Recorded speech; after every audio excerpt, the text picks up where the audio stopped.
to Beyond the Track, presented by eBay Motors. You know, eBay Motors has over 85 million new and used parts online. And sometimes I get asked, isn't eBay just used parts?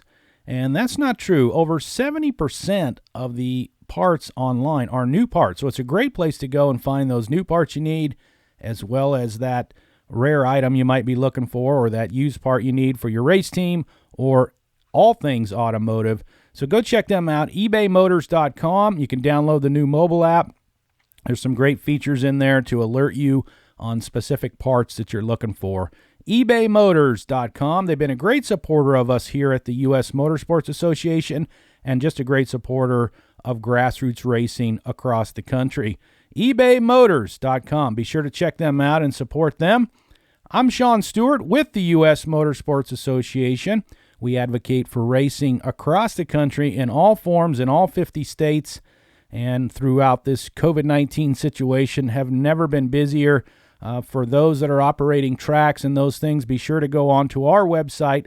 SaveRacing.com is the easiest way to get there. That's SaveRacing.com, and there's all kinds of a COVID-19 toolkit that we put together, all kinds of good information there to help you along the way as we continue to navigate through this just strange, bizarre year. And speaking of strange and bizarre, we actually left the office last week and went out to a real racing event with real human beings, and it was incredible. We traveled about halfway across the country from Mooresville, North Carolina, to Wheatland, Missouri, to Lucas Oil Speedway. And let me tell you, if you've never been to Lucas Oil Speedway, you have got to move this track to the top of your bucket list. It is incredible. I had heard about this track before. I had obviously heard about it, watched it on TV.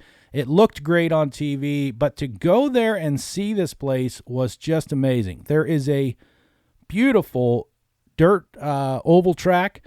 There is just an awesome off-road short course track, and then there's a purpose-built drag boat racing track. I guess you call it a track. It's a facility there.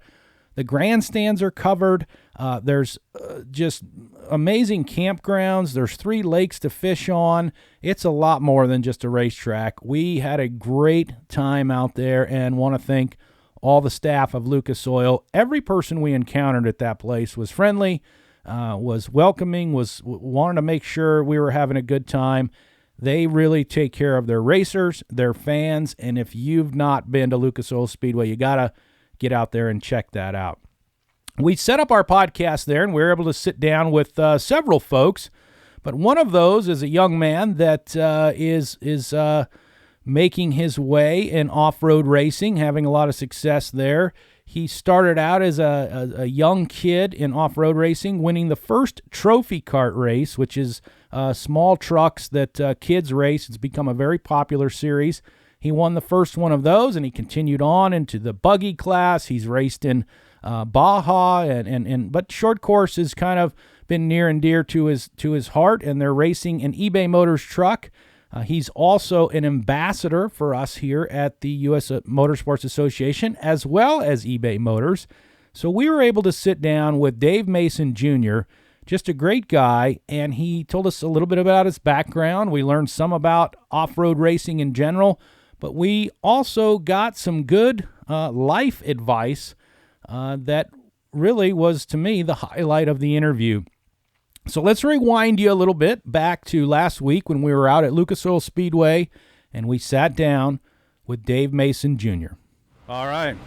Well, welcome to Beyond the Track. We are here broadcasting live from Lucas Oil Speedway in Wheatland, Missouri. And we've got a very special guy here sitting with us for a few minutes. He's got a very busy day, 3 races going on. He is an ambassador for us here at the USMA, carries our name around in off-road racing. He's also part of the eBay Motors family here, driving the eBay Motors Pro Light. He won the first ever trophy cart race. He's won numerous pro buggy races and now is up in a Pro Light. So joining us now is the one and only Dave Mason Jr. Dave, thanks for sitting down with us. Yeah, thanks for having me, Sean. Yeah, it's awesome. We're here. You do a lot of West Coast racing, desert racing, that kind of thing. We've traveled your whole team, semi-truck, all the way back to Wheatland, Missouri for your first time. It's also your first time in the pro light truck. So you've been on the track a little bit here, qualified, haven't raced yet. What do you think? Well, I like it here. Coming back to Wheatland, Missouri is a cool experience for us as a team. You know, we do a lot of racing in the on Southern California and on the West Coast. Typically it's a lot hotter and drier and more of a desert environment, but out here it's beautiful and green and there's lakes everywhere and all that. And then we get to come out to this beautiful facility, which is Lucas Oil Speedway, and it's really, really impressive what they built out here. Yeah, I was interviewing Dan Robinson, the general manager, yesterday, and just it's one of those places I've seen on TV and that kind of thing, but to get here and see it is just incredible. I mean, there's lakes and camping, and like I said, it's much more than the scale of this place is pretty impressive. I mean, the vision that Forrest Lucas had building this place is amazing, because everywhere around this area is thick forest, and I'm sure that's exactly what this place looks like. Now it's all completely developed and beautiful racetracks, from boat racing to off-road to the dirt circle track to huge camping areas, parking areas. All the facilities are absolutely top-notch. Yeah, it is amazing. So let's get into you a little bit. You started out at what age? What was your very first race? How old were you? My first race was a go-kart race at age 8, and I'll be honest, I didn't really get the whole concept of racing at that point. I mean, obviously my dad had been racing forever, but as far as driving a go-kart fast, it was a little over my head. So we didn't get too into that until about 4 years later. The trophy carts came along, and that was a much better fit. By that time, I'd been riding quads, ATVs for several years. I kind of had my head into the whole aspect of it, and the trophy carts came along as a perfect class to start out as a kid. And as you had mentioned earlier, I was in the first trophy cart race ever, which had 40-plus trucks. They really had gathered together a big field of kids. And a lot of big name drivers today came from that first race, and I was able to win that first one. I think it was because I had, the experience on the quads, and I knew how to read lines and how to get around a track. Most of the kids, I mean, none of us had any practice in those things before the first race, and it was kind of just complete mayhem. But it was pretty cool being starting out at such a young age and having a lot of experience. I'm 27 now, so I've been racing for 15 years consistently, which a lot of drivers, hope to race that long in their entire career. I still feel like I'm just getting started in what I can do overall. Yeah, and that's awesome. So you went from trophy carts, which was a small off-road truck. Like you said, it was new at that time. Now they've progressed and they're out here today. You went into a pro buggy, which is an open-wheel car, and progressed there, and you won a number of races. I know you were on the podium, it seemed like, almost every race. Yeah. And then from there, you guys as a family kind of stepped away, and you were away from all of racing, I think, for a little while, and now you're back. So what happened in that time period? Yeah, so it was, I'd been racing for many, many years. I went actually through all 3 trophy car classes, and then I went to limited buggy, which was also an open wheel car, but with a Volkswagen, smaller engine, smaller car, and then pro buggy for 4 seasons. So after that time, we'd been racing for a really long time. We kind of felt like we'd achieved everything we could in pro buggy with the amount of wins and podiums and success we'd had there, and we were a little bit burnt out, I'll be honest, just because we were kind of doing the same thing, and we hadn't really had any opportunities to step up to a higher level. So we decided to focus on our business. My dad owns a large general contracting company, Tri-State General Contractors in San Marcos, Southern California, and I work for him as a project manager. And it's our family business, but it's a big company that we run. So at that time, it was a fairly new company. We wanted to make sure we focused on that and gave it the attention it needed to be successful and get kind of a foundation built there. And now at this point, we're very pleased that everything's running well. We have some fantastic members of our teams, and now it kind of operates a little bit more self-sufficiently to where we're able to come do this. And with the wonderful sponsorship of eBay Motors and Lucas Oil and Mickey Thompson Tires and others, it's really enabled us to come back in, make a big splash. We bought a Pro 2 truck as well as the Pro Light, so we'll be working on getting that, getting me up to speed in that thing throughout this season as I get faster in the Pro Light, racing that full time. And then now, we're kind of all into short course racing as well as some desert racing, and we're happy to be making a splash again.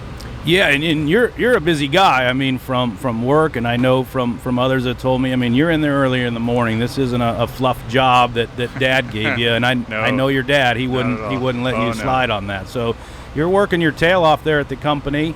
You kind of discovered or maybe rediscovered two wheels. It seems like in your off time. So you've been doing some of that. Is that and then now you're back in a pro light. You're racing the Stronghold Mav TV Class 1, helping them. So you went from like not racing to like doing it all. Of all of it that you've done, what do you like the most? What do you look forward to the most? Well, it's so hard to say. I mean, it's such a lot of variety. I have a lot of passions in life, inside and outside of motorsports. Like you mentioned, I like the two-wheel stuff, the motorcycles a lot. That takes me around the world as far as traveling and getting to see cool places. But as far as the competitiveness, desert racing has a lot to offer because it's an endurance thing. It's going as fast as possible and keeping the car alive. That is really exhilarating. I think as far as pure thrill, pure excitement, door-to-door action, you really can't beat short course. I mean, that's, it's all, you lay it all on the line. You come out here, drive across the country, and, you race for 15 minutes, and you don't leave anything behind. It's all on the track right then and there. So that's pretty much the most exciting, probably most dangerous, and most exhilarating form that I do. But I like it all, That's awesome. So the name of this podcast is Beyond the Track. So let's go beyond the track a little bit. What do you mentioned you have other passions in life. What are those? What are those non-racing passions that Dave Mason Jr. is focused on when you're not racing? Well, I mean, most things in life do have some sort of correlation with racing, just because, as you mentioned, so many types of racing I'm doing. But I do enjoy a lot of other things outside of racing. My girlfriend and I travel a lot.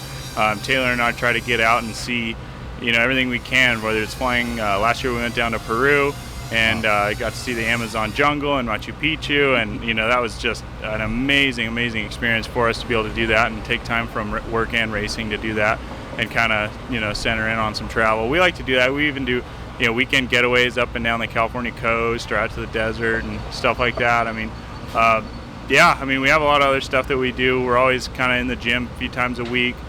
We play tennis pretty regularly as well now at this point. It's a lot of activities. It's a lot of competitive stuff. Keeps us sharp and focused. But then the travel is a little bit more leisurely and kind of relaxes us. Yeah, that's all. I know you guys were playing a competitive game of cribbage here last night. So certainly I think you found the right partner there in the competitive spirit. Oh yeah. And in that note, when you get ready for a race, I think, I've been around racing a long time, and I see the guys, what I would call the good and the great. And the great seem to have this sort of mentality where you can't really figure out whether they're pissed off or whether they're elated, or, it just seems like no matter what happens, because racing, as it is just, right now, you got guys over there working on your truck. You had a little problem in qualifying. If you get too worked up and down, then it distracts you from everything. How do you stay, or maybe you don't, maybe inside you're boiling, but how do you control the mentality of this sport? Because I think it's a big deal. Right. Yeah, that's an interesting question that you brought up. I mean, I feel like I've always been fairly level-headed. I have a lot of faith in God, and I always kind of put things in His hands. And that really helps me to just stay focus on what I need to do right in the moment. I don't worry about what's happened in the past because, I've kind of reconciled that as I go, and I try to live with no regrets, and, I'm able to be forgiven by the Lord, so that helps me there. Amen. And then I just kind of, I take things as they come. I focus on things in the moment. I don't worry about the future because I know that's in His hands as well, and I just, I really do live that, in that I don't get, worried. I don't get worked up. I don't get angry very frequently, which, I really just try to take things as they come. And if something bad happens, I say, all right, well, we're going to make the most of that. I'm still alive and healthy, even if I get hurt or injured or sick, I'll push right through that. I always try to keep a level mindset and a really good head on my shoulders. And, that way I don't, it's really easy. A lot of drivers have crazy superstitions, whether they put on the right glove first or left glove or the right shoe, or like they're doing all these crazy mind things and stuff. But it's just like, I don't fortunately have to worry about that. I used to have OCD actually before, and I kind of, would get in my head like that, but I worked through that. And, now I'm able to just really focus on where I'm at in the moment. And that's kind of what I think is been my key to success. Is I just focus on what I need to do to be successful, whether it's work, business, racing, my relationships. I really try to live in the moment and do my best as I can. No, that is awesome advice. I mean, I need that advice because, you're always thinking about the past or the future, and you're right. Racing is, turn by turn, lap by lap, and that's what I say. I think if you're still worried about turn 3 and you're in turn 8 and something bad that happened, then you're not thinking about the future. Yeah, it almost makes me think about when I was in the band, in middle school. I was playing the drums, and if you miss a beat, you want to make it up. You want to go like twice as fast in the next one. But they say like if you, the song only has a certain, a certain amount of notes, and once you pass that note, you can't get it back. So you have to let it go. And kind of same exact thing in the racing. When I get out of the race car, sometimes it's difficult for me to remember what happened in the race. I can't really replay it through my head because as soon as if I get spun out or something, I turn back around and I get right back on that guy in front of me, and I'm all focused in on getting him. I don't worry about that mistake that I made or, critique myself as I go. I'm just trying to think, okay, how do I do it better? How do I go faster? How do I get that guy right in front of me? And that's kind of how I live my life too. No, that's again great advice. And you, how do you like? That's the mental side of it, which I think is awesome. How do you prepare physically? I know you were doing some fasting and all that, which I wish I need to do. I need to get on the Dave Mason Jr. Health program. But what do you do physically to kind of get prepared? It's hot out here. It's you got that suit on, and it's probably 120 degrees or something in that truck. And how do you prepare physically? There's a lot that goes into it. I actually I listen to a lot of podcasts about health and wellness and psychology and physiology. I'm really kind of always focusing on that sort of stuff.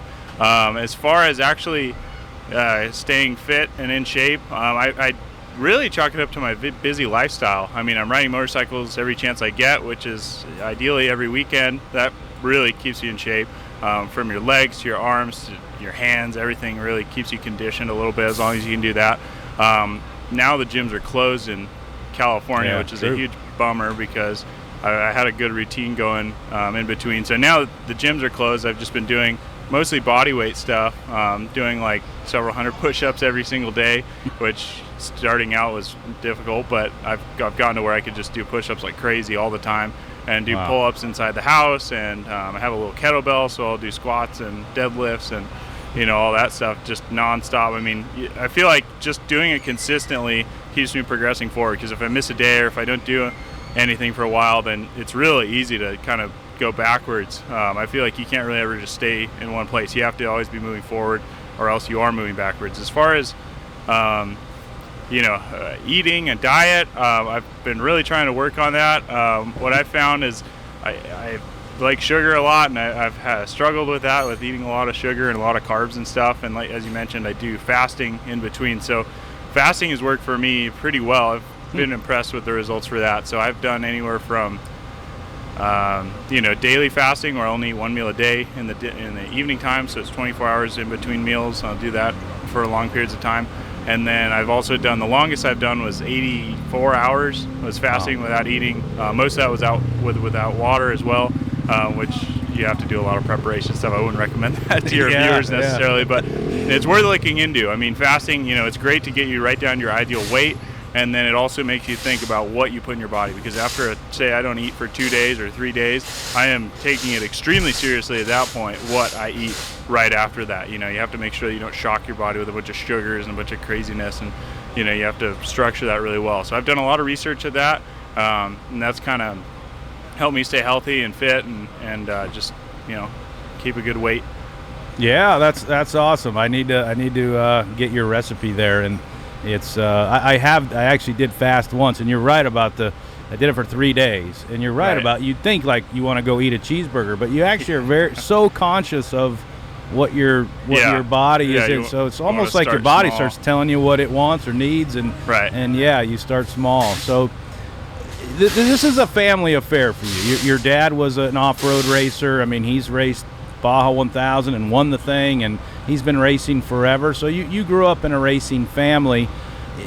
How is that managed? Is your dad always telling you what to do, or vice versa, or how do you guys manage that relationship?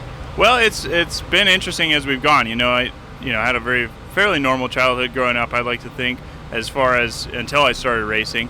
I did always go to his races, which were all over Mexico and the southwestern United States. So I had, at a very young age, I had a lot of knowledge about that and the places we were going, and I was really involved in that.